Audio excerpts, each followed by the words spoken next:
हर अमीर की जबान से एक ही जैसे अल्फाज अदा हो रहे थे। तुम्हें खबर है कि मैं क्या फैसला करने वाला हूँ। अपने उमरा की हौसला शिकन बातें सुनकर सुल्तान का लहजा तल्ख हो गया। फिलहाल हमारा यही मशवरा है कि आप लॉर्ड कार्निवल्स की पेश करदा शराइत तस्लीम कर लें। उमरा ने आजमाइश के मैदान में अपने फरमारवा को तन्हा छोड़ दिया था।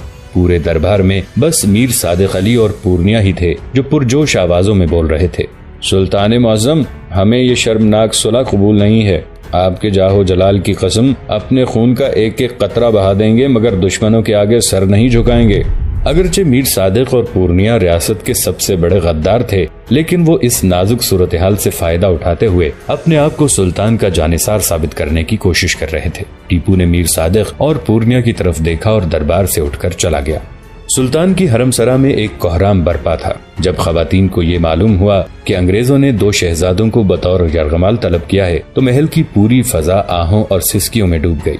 मजीदा बेगम और रुकैया बेगम की आंखों से आंसू जारी थे। सुल्तान की दूसरी बीवी रुकैया का बुरा हाल था, क्योंकि अगर सुल्तान अपने दोनों छोटे बेटों को लॉर्ड कार्निवल्स के पास भेजने का फैसला कर लेता तो एक माँ की हैसियत से रुकैया बानो के लिए ये सदमा नाकाबिले बर्दाश्त होता। मुसलमान खवातीन को ये आहुजारी जेब नहीं देती। सुल्तान ने अपनी वालिदा, दादी और बीवी को समझाते हुए कहा, हमारे बच्चे दूसरे बच्चों से ज्यादा अहम नहीं हैं। उन बच्चों की बेचारगी का भी कुछ ख्याल कीजिए जिनके बाप हमारी रियासत का दिफा करते हुए अपनी जानों के नजराने पेश कर गए। अगर आज हमारे बच्चों पर यह वक्त आ पड़ा है तो हमें अहले ईमान की तरह सब्र करना चाहिए। और अभी तो मैंने दुश्मन की ये शर्त कबूल नहीं की है, फिर वक्त से पहले ये शोरे मातम कैसा। ये कहकर टीपू अपनी खुसूसी नशिस्तगाह में चला गया, जहाँ कुछ देर बाद सुल्तान के तलब करने पर सैयद गफ्फार और शजात खान भी पहुँच गए। जानिसारों के हुजूम में बस यही 2 अफराद बाकी रह गए थे जिनके चेहरों से अभी तक वफा का रंग नुमाया था। सुल्तान बहुत देर तक उन दोनों से गुफ्तगू करता रहा, मगर सैयद गफ्फार और शजात खान भी अपने फरमारवा को कोई मशवरा न दे सके। हर तरफ गहरी तारीकी छाई हुई थी, जिसमें सुल्तान के वफादारों को कुछ नजर नहीं आ रहा था, मगर रियासत के गद्दार इसी अंधेरे में अपना रोशन मुस्तकबिल देख रहे थे। राजमहल का दूसरा हिस्सा, जहाँ रानियां मुकीम थी, उस वक्त मंदिर बना हुआ था। सरंगापटम के तमाम ब्राह्मण, पंडित और पुजारी राजमहल में जमा थे और पुरशोर आवाजों में भजन गाए जा रहे थे। पूर्णिया एक एक लम्हे की खबरें पहुंचा रहा था, जिन्हें सुनकर रानियां और राजघराने के दूसरे अफराद खुशी से झूम रहे थे। उन सबको सुल्तान की मुकम्मल तबाही का यकीन हो चुका था और ज्ञानी आनंदपाल चीख रहा था, राम राज आ चुका, अब इसे कोई नहीं रोक सकता। रानी लक्ष्मम्मा और रानी देवाजी मनी ने अपने आप को महफूज रखने के लिए नई चाल चली। वो दोनों सुल्तान की खिदमत में हाजिर हुईं और बड़े अफसरदा लहजे में कहने लगी, हमें बेहद अफसोस है कि हम ऐसे नाजुक वक्त में रियासत के किसी काम न आ सके। फिर भी राजमहल में शब रोज पूजा हो रही है और सैकड़ों मुहिब्बे वतन हिंदू आपकी सलामती के लिए प्रार्थना कर रहे हैं। भगवान ने चाहा तो बहुत जल्द ये संकट का समय गुजर जाएगा। सुल्तान रानियों की साजिशों से बेखबर था, इसलिए वो खामोशी से लक्ष्मम्मा और देवाजी मनी की गुफ्तगू सुनता रहा। फिर जब वो दोनों खामोश हो गईं, तो सुल्तान ने उनका शुक्रिया अदा करते हुए कहा, मैं आपके जज्बात की कदर करता हूँ। खुदा हिंदुस्तान को फिरंगियों की गुलामी से महफूज रखे। दरअसल दोनों रानियां ये सोच कर आई थीं कि एक तरफ वो हमदर्दी का इजहार करके अपनी मुश्तबा शख्सियात को मासूम साबित कर सकेंगी और दूसरी तरफ सुल्तान की बेचारगी और बदहवासी से लुत्फानंदोज हो सकेंगी। रानी लक्ष्मम्मा और रानी देवाजी मनी टीपू की सादालोही और आला जरफी की वजह से अपनी इस कोशिश में तो कामयाब हो गईं कि सल्तनत खुदादाद के फरमारवा ने अब तक उन्हें शक की नजरों से नहीं देखा था, मगर उनकी दूसरी ख्वाहिश पूरी ना हो सकी। सुल्तान रानियों से इस तरह गुफ्तगू कर रहा था जैसे मौसम निहायत खुशगवार हो और रियासत की सरहदों पर अमनो आफियत की तेज बारिश हो रही हो। दूसरे दिन मेजर डिफ्टन दरबार में आया तो सुल्तान ने लॉर्ड कार्निवल्स की तीनों शराइत तस्लीम करते हुए 1 करोड़ रुपए नकद अदा कर दिए और बाकी रकम की जल्द अदायगी के लिए वादा कर लिया। मेजर डिफ्टन दोबारा कार्निवल्स के पास पहुंचा और खच्चरों पर लदी हुई रकम उसके सामने ढेर कर दी।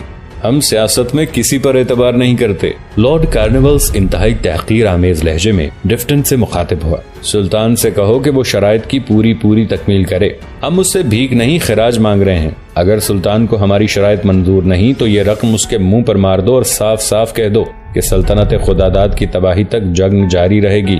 लॉर्ड कार्निवल्स अब अपने असली रंग में जाहिर हुआ था। उसके लहजे की सारी शाइस्तगी गायब हो गई थी और वो यकायक इंसान से एक ऐसा दरिंदा बन गया था जिसके मुंह को आदमी का खून लग जाता है। सुल्तान अपने बच्चों को लॉर्ड कार्निवल्स के हवाले करना नहीं चाहता था, इसलिए किसी न किसी तरह इस आफत नागहानी को टालने की कोशिश कर रहा था। मगर ईस्ट इंडिया कंपनी का गवर्नर जनरल सियासत की बिसात का अय्यार तरीन शातिर था। उसने गद्दारों के जरिए पहले ही सारी मालूमात हासिल कर ली थी कि सुल्तान यकमुश्त 3 करोड़ रुपए की रकम अदा नहीं कर सकेगा। टीपू ने 1 करोड़ रुपया भी इस तरह अदा किया कि पूरा खजाना खाली हो गया था। कल मुआहदे की सारी रकम ले जाना या फिर अपने बेटों को जमानत के तौर पर तुम्हारे हवाले कर दूंगा। टीपू ने बड़ी इस्तकामत के साथ मेजर डिफ्टन से कहा। टीपू का इकरार सुनकर गद्दाराने सल्तनत भी खुश थे और वो उमरा भी, जिन्हें ऐशो नशात की जिंदगी पसंद थी। जानिसारों की आंखों के गोशे भीग गए कि सुल्तान ने अपने बेटों की कुर्बानी देकर सल्तनत खुदादाद के वजूद को बचा लिया था। सुल्तान दरबार बर्खास्त करके हरम सरा में पहुंचा तो एक हश्र सा बपा था। रुकैया बानो बहुत हौसलामंद खातून थी, मगर औलाद की जुदाई के तस्वुर ने उन्हें गुस्ताख बना दिया। क्या आपका इख्तदार मेरी औलाद से ज्यादा कीमती है? रुकैया बानो जोशे जज्बात में चीखने लगी थी। दुश्मनों ने मुझसे मेरे ही बेटे तलब किए थे। टीपू ने बड़े सब्र और जब्त का मुजाहिरा करते हुए कहा। तो फिर उन्हें ताजो तख्त दे देते। रुकैया बानो के लहजे में बड़ी निश्तरियत थी। ताजो तख्त एक हुक्मरान की आबरू होते हैं। टीपू एक जज्बाती और मुस्तरिब माँ को समझाने की कोशिश कर रहा था। दुनिया में बेशुमार ताज उतारे गए हैं, लेकिन मर्दों के ताज उस वक्त तक नहीं उतरते जब तक उनके कंधों से सर न उतर जाए। आप मुझे इतनी बड़ी बद्दुआ तो न दीजिए कि मेरा सर सलामत रहे और ताज उतार लिया जाए। शौहर की बात सुनकर रुकैया बानो संभल गईं और पथराई हुई आंखों से सुल्तान के चेहरे की तरफ देखने लगी, जहाँ अजियत और कर्ब का गुबार फैला हुआ था। आपको अंदाजा नहीं कि मैं कितना तन्हा हूँ। टीपू अपने लहजे की खलिश को छुपाने की कोशिश कर रहा था। अगर आप तन्हाई की शरीक नहीं हो सकती तो कम से कम मेरी बेचारगी को तमाशा तो न बनाइए। रुकैया बानो अपनी गलती का एहसास करके रिक्कत आमेज लहजे में शौहर से माफी मांगने लगी। आपने कोई जुर्म नहीं किया है। जज्बात की तुगयानी में अक्सर लोग बह जाते हैं। टीपू ने गमजदा माँ के कांधे पर अपना हाथ रख दिया। मगर कुछ लोग आखिरी सांस तक बलाखेज मौजों से लड़ते ही रहते हैं। अगर वो डूब जाएं तो उनकी तारीख हमेशा के लिए दरिया के सीने पर तहरीर कर दी जाती है कि मौत को गले लगा लिया मगर पानी से जिंदगी की भीख नहीं मांगी। और अगर वो साहिल मुराद तक पहुंच जाएं तो खुद अपनी तारीख रकम करते हैं। फिर उनसे दरिया भी शर्मिंदा रहता है और तूफान भी। ये कहकर टीपू खामोश हो गया। रुकैया बानो अपने जज्बाती रद्द अमल से बहुत शर्मसार नजर आ रही थी। आप जानती हैं कि सैयद गफ्फार ने अभी कुछ देर पहले मुझसे क्या कहा था? सुल्तान दोबारा अपनी शरीके हयात से मुखातिब हुआ। रुकैया बानो चौंक कर शौहर की तरफ देखने लगी। उस मर्दे जानिसार ने मुझसे कहा था कि अगर लॉर्ड कार्निवल्स आमादा हो जाए तो वो शहजादों के बदले अपने दोनों बेटे बेचने के लिए तैयार है। सैयद गफ्फार की इस कुर्बानी का जिक्र करते हुए टीपू की आंखों में हल्की सी नमी झलकने लगी थी। ये कोई जबानी दावा नहीं। मैं सैयद गफ्फार को खूब जानता हूँ। वो जो कुछ कहता है उस पर अमल भी करता है। रुकैया बानो ये वाकया सुनकर दमबखुद रह गईं और टीपू तेज कदमों के साथ अपने कमरे में चला गया। आज राजमहल में किसी ने खाना नहीं खाया था। जब इशा की नमाज के बाद टीपू को मालूम हुआ तो उसने एक एक शख्स को खाना खाने पर मजबूर कर दिया। ये खुदा की कैसी नाशुक्री है कि तुम लोगों ने घर को मातम कदा बना डाला। किसी के हल्क से ग़िज़ा नहीं उतर रही थी, मगर लोग हुक्म सुल्तानी से मजबूर थे। खुद टीपू भी उनके साथ शरीक हुआ, मगर उस वक्त दुनिया की लजीज तरीन शय भी बेमजा लग रही थी। सुल्तान ने दूसरों को भूख की तकलीफ से बचाने के लिए खुद भी चंद लुक़्मे लिए, लेकिन हर लुक़्मे के साथ उसे महसूस होता था कि जैसे कोई कांटा हल्क से शिकम तक उतर गया है। खाना खाकर दोबारा सुल्तान अपने कमरे में चला गया और थोड़ी देर बाद ही उसने शजात खान को तलब कर लिया। दरवाजा बंद कर दो। शजात खान के दाखिल होते ही टीपू ने कहा। शजात खान चेहरे से बरसों का बीमार मालूम हो रहा था। मैं बाबा मोहतरम की कब्र पर हाजिर होना चाहता था। यकायक टीपू के लहजे से उदासी झलकने लगी थी। शजात खान ने चौंक कर सुल्तान की तरफ देखा। शहजादे, ये आप क्या फरमा रहे हैं? टीपू ने शजात खान की आगोश मोहब्बत में परवरिश पाई थी। इसी वजह से शजात खान उसे शहजादा कहकर मुखातिब करता था, मगर दरबार में वो भी दूसरे लोगों की तरह टीपू को सुल्तान मोहतरम कहा करता था। नवाब बहादुर तो लाल बाग में आराम फरमा रहे हैं और लाल बाग पर दुश्मनों का कब्जा है, मगर आप वहाँ किस लिए तशरीफ ले जाना चाहते हैं? मेरे दिल पर बहुत बोझ है शजात खान। टीपू का लहजा कुछ और उदास हो गया था।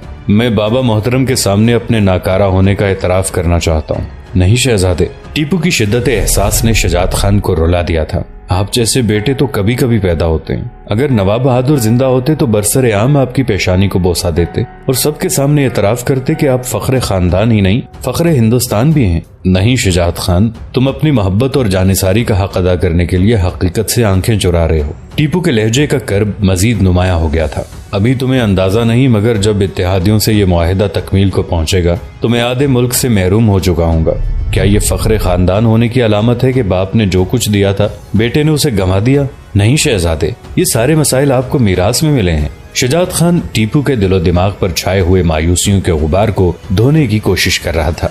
नवाब बहादुर उस वक्त दुनिया से रुखसत हुए जब बेशतर इलाकों पर दुश्मनों का कब्जा हो चुका था। आपने बैक वक्त 3 बड़ी ताकतों से पंजा आजमाई की और उन्हें शिकस्त देकर अपना एक एक इलाका वापस लिया। और अब टीपू ने शानदार माजी को नजरअंदाज करके शिकस्ता हाल की तरफ इशारा किया। ये तो गर्दिश वक्त का एक अंदाज है शहजादे। शुजात खान बड़े सच्चे लहजे में हकायक बयान कर रहा था। जब मोहरे ही खिलाफ हो जाएं तो मीरे सिपा क्या कर सकता है? ये मोहरे मेरे खिलाफ क्यों हैं? आखिर टीपू के दिल का दर्द उसकी जबान तक आ गया। बार बार उनकी खताएं माफ करता हूँ, उन्हें इज्जत नफ्स का सबक देता हूँ और मासियत आलूद जिंदगी से बचाना चाहता हूँ। रियाया की खुशहाली और आजादी मेरा नस्बुल ऐन है और मसावाते इंसानी मेरा नजरिया हयात। मैंने आज तक किसी गैर मुस्लिम पर जबर नहीं किया। फिर उन्हें मुझसे क्या शिकायत है? अवाम को आपसे कोई शिकायत नहीं। शुजात खान ने एक एक लफ्ज पर जोर देते हुए कहा, हिंदू रियाया तो आपको देवता का दर्जा देती है, फिर ये हंगामा आराई क्यों है? यकायक टीपू का लहजा तल्ख हो गया था। इस सिलसिले में आम रियाया बेकसूर है। अगर उसके इख्तियार में होता तो वो एक एक गद्दार का सर काट कर आपके कदमों में डाल देती। शुजात खान ने बड़े बेबाक अंदाज में हकायक बयान करते हुए कहा, इन सारी गद्दारियों का सेहरा उमरा के सर है और उमरा आपसे खुश नहीं है। उनकी नाखुशी का सबब आपका इस्लामी किरदार है। आप उन्हें शराब नहीं पीने देते, रक्स व सुरूद की महफिलों पर पाबंदी है, कनीजों की शक्ल में दाश्ताएं रखने की इजाजत नहीं है, रिश्वत हराम है और सबसे बढ़कर ये कि आप उमरा को रियाया का खिदमतगार बनाना चाहते हैं और उनकी ख्वाहिश है कि उन्हें आका तस्लीम किया जाए। फिर आपसे कौन खुश होगा? टीपू ने इख्तदार संभालते ही एहतराम की सारी काफिराना रस्में खत्म कर दी थी, वरना उससे पहले हिंदुस्तान में ये रस्म आम थी कि रियाया अपने फरमारवा को सजदा करती थी या फिर लोग एहतरामन इस कदर झुक जाते थे कि उनके सलाम पर सजदे का गुमान होता था। टीपू ने तख्त नशीन होते ही एहतराम के इन मुजाहिरों को हराम करार दे दिया था। इस सिलसिले में सुल्तान की एहतियात का ये आलम था कि वो किसी को हाथ उठाकर सलाम नहीं करता था और न किसी दूसरे शख्स को इस बात की इजाजत देता था कि वो सुल्तान को हाथ उठाकर सलाम करे। बस एहतराम के लिए अस्सलामु अलैकुम के अल्फाज कह देना काफी था। उमराए सल्तनत को सुल्तान का ये हुक्म बहुत गिरां गुजरा था। वो अपने नफ्स की तस्कीन के लिए अवाम की पेशानियों को जमीन पर रगड़ता हुआ देखना चाहते थे और टीपू ने उन मुतकब्बिरों को रियाया के दोष बदोश खड़ा करके बंदा व आका का फर्क मिटा दिया था। गोरग और मलाया में जमाना कदीम से ये रस्म जारी थी कि वहाँ की हिंदू औरतें नीम बरहना लिबास में घरों से बाहर निकलती थीं। इस इलाके पर कब्जा करते ही सुल्तान ने हुक्म जारी किया कि आज के बाद से कोई औरत इस शर्मनाक हालत में अपने घर से बाहर नहीं निकलेगी। टीपू ने सदियों के बाद बेलिबास हिंदू तहजीब को शर्मो हया का लिबास पहनाया था। सैकड़ों साल तक मर्दों की हवस परस्त निगाहों का मरकज बनने वाली हिंदू औरत अहदे सुल्तानी में सर पर चादर डालकर निकलती थी। टीपू से पहले ये कबीह रस्म जारी थी कि गरीब हिंदू औरतें सरे बाजार नीलाम कर दी जाती थी। औरतों की खरीदो फरोख्त के लिए बड़े बड़े शहरों में मंडियां कायम थी। सुल्तान ने बरसरे इख्तदार आते ही इस लानत को हमेशा के लिए खत्म कर दिया और औरतों के ताजरों को इबरतनाक सजाएं दी। टीपू का ये इस्लाही कारनामा हिंदू जागीरदारों और जमींदारों को सख्त गिरां गुजरा था और इसी वजह से वो दिन रात सुल्तान के खिलाफ साजिशों में मसरूफ रहते थे। टीपू की तख्त नशीनी से पहले जनूबी हिंदुस्तान और मैसूर में गुलामों की खरीदो फरोख्त भी आम थी। सुल्तान ने इंसदाद गुलामी का फरमान हजरत उमर फारूक रजी अल्लाह अन्हु के इन अल्फाज के साथ जारी किया था, अल्लाह ने हर बच्चे को उसकी माँ के पेट से आजाद पैदा किया है, फिर तुम्हें किसने ये हक दिया है कि तुम अपने ही एक हम जिन्स को गुलाम बना डालो। हिंदू सूदखोरों को सुल्तान की ये मुआशरती इस्लाह भी बहुत गिरां गुजरी थी। टीपू से पहले शहर मैसूर के करीब चामुंडी की पहाड़ी पर काली देवी का मंदिर था, जहाँ सदियों से इंसानों की कुर्बानी दी जाती थी। सुल्तान ने निहायत सख्ती से इस हैवानी रस्म को रोक दिया। भेंट की रस्म के मौकूफ होते ही आम इंसानों में नाकाबिले बयान खुशी की लहर दौड़ गई। मगर ब्राह्मण और हिंदू पुजारी खफा हो गए और अपने मजहबी इज्तिमात में सुल्तान के खिलाफ जहर उगलने लगे। वो हिंदू धर्म को तबाह कर रहा है। क्या तुम में ऐसा कोई सूरमा मौजूद नहीं जो टीपू का सर काट कर देवी के कदमों में पेश करे? सुल्तान टीपू बीमार हिंदुओं का मसीहा था, मगर बदनसीब हिंदुस्तानी अपने मसीहा की मौत का इंतजार कर रहे थे और टीपू अपने नायब सालार से कह रहा था, शुजात खान, मैं सच्चाई और नेकी का सफीर हूँ। झूठ और बदी के सामने हथियार नहीं डालूंगा। अगर किसी ने इस रास्ते में मेरा साथ नहीं दिया तो तन्हा लड़ूंगा। मुझे किसी से कोई शिकायत नहीं। वो अपने रास्ते पर और मैं अपने रास्ते पर। नहीं शहजादे, आप इस रास्ते पर तन्हा नहीं होंगे। शुजात खान जैसे आहनी आसाब रखने वाले इंसान के रुखसार आंसुओं से भीग गए थे। आप जिस मकाम से भी मुड़कर देखेंगे, सच्चाई के कुछ और सफीर भी आपके दोष बदोश होंगे। अगरचे उनकी तादाद बहुत मुख्तसर होगी, लेकिन वो झूठ को सजदा करने वाले नहीं होंगे। आज की सुबह आम दिनों से ज्यादा रोशन थी, मगर महल के दरोबाम पर अलमनाक अंधेरा छाया हुआ था। टीपू ने अपने दोनों बेटों शहजादा अब्दुल खालिक और शहजादा मोइजुद्दीन को बेगमात के सामने तलब किया। फिर तमाम सूरत हाल समझाने के बाद अपने उन बच्चों से मुखातिब हुआ जिनकी उम्रें 14 और 15 साल से ज्यादा नहीं थी। तुम एक अजीबो गरीब महाज़े जंग पर जा रहे हो, जहाँ तुम्हारे साथ ना तुम्हारा बाप होगा और ना कोई लश्कर। तुम दोनों भाइयों को तन्हा लड़ना है। मैं ये खबर सुनकर तो मुतमईन हो सकता हूँ कि लॉर्ड कार्निवल्स ने तुम्हें कत्ल करा दिया, मगर इस खबर से मुझे नाकाबिले बयान तकलीफ पहुँचेगी कि तुमने उस फिरंगी से रहमो करम की भीख मांगी या कोई रियायत तलब की। सुल्तान बाबा, ऐसी कोई खबर आप तक नहीं पहुँचेगी। दोनों शहजादों के सर बुलंद थे और लहजों में बड़ी इस्तकामत थी। टीपू दोनों शहजादों को लेकर दरबार की तरफ बढ़ा। हरम सरा में एक कोहराम बपा था और रुकैया बानो शिद्दत गम से बेहोश हो गई थी। जब मेजर डिफ्टन दोनों शहजादों को लेकर लॉर्ड कार्निवल्स के खेमे के करीब पहुंचा तो अंग्रेज गवर्नर जनरल ने खेमे से बाहर निकलकर शहजादों का इस्तकबाल किया और मेजर की तरफ एक कागज बढ़ाते हुए बोला, अभी तेरा काम खत्म नहीं हुआ है, इसे आज ही सुल्तान के हवाले कर दे। मेजर डिफ्टन घोड़े पर सवार होकर दोबारा टीपू की खिदमत में हाजिर हुआ और लॉर्ड कार्निवल्स का खत पेश करते हुए बोला, आपके लिए बतौर खास गवर्नर जनरल बहादुर का मोहब्बतनामा। टीपू ने खत पढ़ने का हुक्म दिया। लॉर्ड कार्निवल्स ने सुल्तान को मुखातिब करते हुए लिखा था, गोरख का इलाका भी हमारे हवाले कर दिया जाए। कातिब की गलती से ये शर्त मुआहदे में शामिल होने से रह गई थी। लॉर्ड कार्निवल्स का खत सुनकर टीपू सन्नाटे में आ गया, मगर सुलहनामे में ये शर्त तो मौजूद नहीं थी। आखिर सुल्तान हैरत और सुकूत के गिरदाब से निकला और निहायत तल्ख लहजे में मेजर डिफ्टन से मुखातिब हुआ, लॉर्ड कार्निवल्स कंपनी का गवर्नर जनरल है या सियासी बाजीगर? इस सिलसिले में गवर्नर जनरल बहादुर बेकसूर हैं। मेजर डिफ्टन बड़ी बेहयाई के साथ अपने आका की हमनवाई में मसरूफ था। ये कातिब की गलती है जिसके लिए लॉर्ड साहब जवाब दे नहीं। अगर मैं इस शर्त को तस्लीम न करूं। टीपू लॉर्ड कार्निवल्स की फरेबकाराना चाल को समझ गया था, मगर फिर भी वो अपने अल्फाज का रद्द अमल देखना चाहता था। इस आखिरी शर्त को तस्लीम किए बगैर सुलह का मुआहिदा मुकम्मल ही नहीं होगा। मेजर डिफ्टन के अल्फाज अपने थे, मगर उसके मुंह में जबान लॉर्ड कार्निवल्स की थी। लॉर्ड कार्निवल्स जानता था कि सुल्तान अपने बेटों की वजह से दोबारा जंग का रास्ता इख्तियार नहीं करेगा। आखिर यही हुआ। टीपू ने निहायत जबर के आलम में गोरख का इलाका भी अंग्रेजों के हवाले कर दिया। मुआहिदे की रूह से 12 महल, हेलम, अनोरा नगरी, सिंकलवर्ग, डंडीगल और कालीकट अंग्रेजों के कब्जे में चले गए। दरियाए तंगभद्रा से शिमाल की तरफ का सारा इलाका मरहट्टों को मिला और ताड़तेरी, पारमरी और बलारी निजाम के हिस्से में आए। अंग्रेजों से जंग के खात्मे पर सुल्तान ने असर नौ सल्तनत के इंतजाम पर तवज्जो दी। एक बार फिर मीर सादिक अली रियासत का वजीर आजम मुकर्रर हुआ। इत्तेहादियों से जंग के दौरान मीर सादिक का किरदार जानिसाराना था। वो बार बार सुल्तान के जाहो जलाल पर कुर्बान होने की कस्में खाता था। यही मीर सादिक की सबसे बड़ी मुनाफिकाना चाल थी और इसी चाल से सुल्तान एक बार फिर धोखा खा गया। मजीद ये कि दूसरे फौजी अफसरों और अमीरों ने भी मीर सादिक की वकालत करते हुए कहा, बेशक वो सख्तगीर है, मगर रियासत के बेहतरीन इंतजाम के लिए ये सख्ती भी बहुत जरूरी है। गरज इस किस्म की बातों ने सुल्तान को मजबूर किया कि वो मीर सादिक की साबिका कोताहियों को माफ करके उसे दोबारा उसके मनसब पर बहाल कर दे। खुद मीर सादिक भी अपने हक में फजा साजगार देखकर नए अंदाज से सुल्तान की खुशामद पर उतर आया था और अपने आप को सल्तनत खुदादाद का सबसे बड़ा वफादार साबित करने की कोशिश कर रहा था। मैं मीर मोहम्मद सादिक सल्तनत खुदादाद का अदना नमकखार अपने परवरदिगार और पैगंबर हजरत मोहम्मद सल्लल्लाहु अलैहि वसल्लम को हाजिर और नाजिर समझकर इकरार करता हूँ कि आखिरी सांस तक अपने आका सुल्तान मुअज्जम का वफादार रहूंगा। मेरा दिल, मेरा दिमाग और मेरी आंखें इसी के हुक्म के ताबे रहेंगी। अपने आका की तरफ से मेरे दिल में कभी कोई वसवसा पैदा नहीं होगा।